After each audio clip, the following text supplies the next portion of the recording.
Good afternoon. This week in preschool curriculum class, we are on chapter 4, learning all about dramatic play. We do know that dramatic play is the most complex but important type of play. In young children, everything great happens in dramatic play. This is the time where they can be creative and use their imagination and learn to share with their friends and just have a lot of fun. This type of play covers many learning areas in the classroom. It is created through pretend roles, pretend places, and pretend situations. Children love to pretend to be things that they see adults do around them. We can see the children pretend to be a cashier at a grocery store, or in Doll Center we may see children pretend to be the mothers and the other ones the children. So they really get to be creative and be what they see around them every day, their parents being, the other adults in their life, the way that they the things that they do. Play researchers Dorothy and Jerome Singer found that those who engage in make-believe, or what Piaget called symbolic play, are more joyful and smile and laugh more often than those who seem to be more at odds with themselves. To make a great area, you need role-playing and props, including multicultural dress-up clothes. Adding real-life props and dramatic play is great. Real pans, real silverware, and plates. They love using things that they use in real life. In my own camping center in my classroom, I have a real kids tent. I've just recently taken in a real small ice chest for them to use. It has little pretend griddle, plates, coffee cups, fishing pole, and fish. They have a great time pretending to be camping. They may pretend that they're in the woods looking for bears, or that they're with their family at the lake. So it's really fun to watch pretend play in the camping area.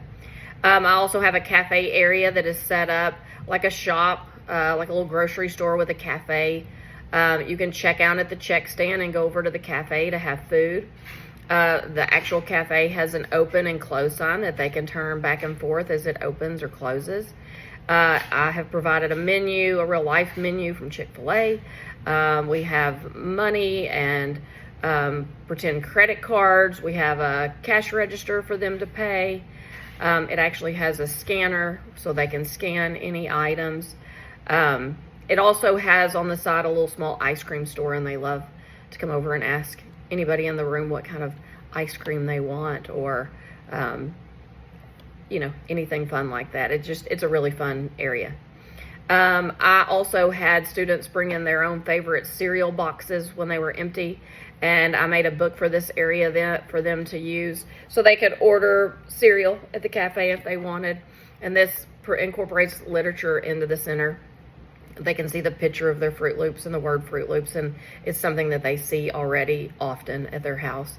Parents are great at contributing props. If I ever need anything, I can send out an email or talk to some parents, and they'll bring in items for anything I'm wanting to add to any of my centers. All areas in the classroom should be labeled with pictures and words. You can take photos or videos of children during dramatic play that they can use in that center.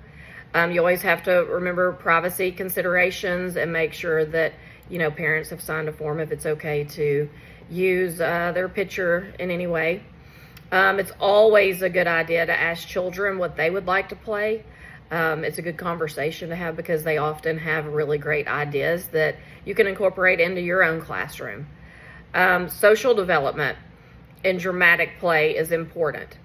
You can have group time and read books about the theme.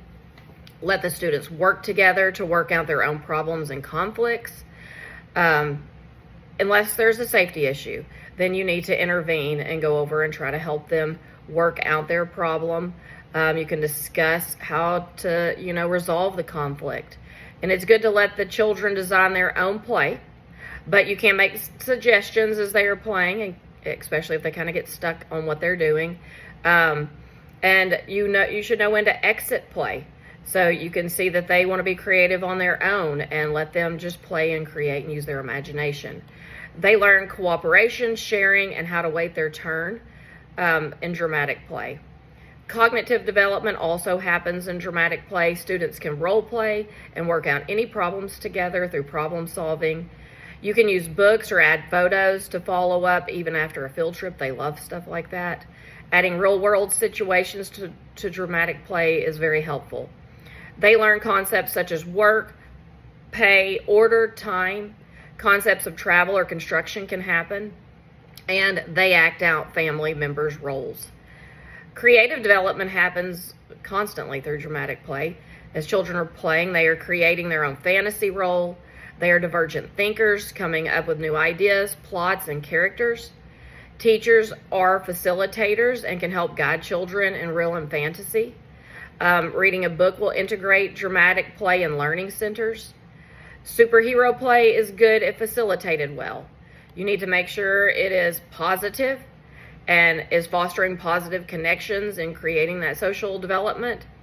This is a good time to ask open-ended questions in this type of play. They do enjoy this. You just have to make sure that it is positive and they don't turn it into a negative, superhero situation. Language development in dramatic play is learning how to carry on a conversation and how to express their feelings into words. They pretend and speak as different characters, just speaking to each other through this type of play is great. Emotional development in dramatic play allows for a positive self-concept, how to deal with conflict, and how to express strong feelings in acceptable ways. You also see physical development occur in dramatic play because they can master certain motor skills such as running, jumping, climbing, or riding. They may pour or mix, especially if they're over, in the kitchen cooking center. And when they're wearing their dress-up clothes, they're learning how to put on clothes, learning how to fasten them. So it's a great motor skills that they're learning. As a facilitator, we are also an observer while they are in dramatic play. Take notes, photos, and videos as they are engaged in play. You can make a running record of play situations. You can make a timeline throughout play. Just remember the 3M formula, which is manipulation, mastery, and meaning. When play gets out of control, it is important for you to redirect, extend, or stop if needed. You can also join play and discuss how to work out the problem. And then remembering once they get back on track, you can exit play so they can continue. Inclusion is important for students with disabilities. They should be allowed to be creative and enjoy and role play and dramatic play just like everyone else. You can help those with visual impairments by giving them hands-on tours of objects in the center. It is important to think about and prepare for all students who have any kind of disabilities in your classroom so that they feel like they can play just like everyone else in those centers. Dramatic play supports all domains and allows children to explore and feel freedom. Set up the environment for the students to create a dramatic play area that the students would be interested and guide with intention for the best dramatic play areas. Thanks a lot. It's been a good week.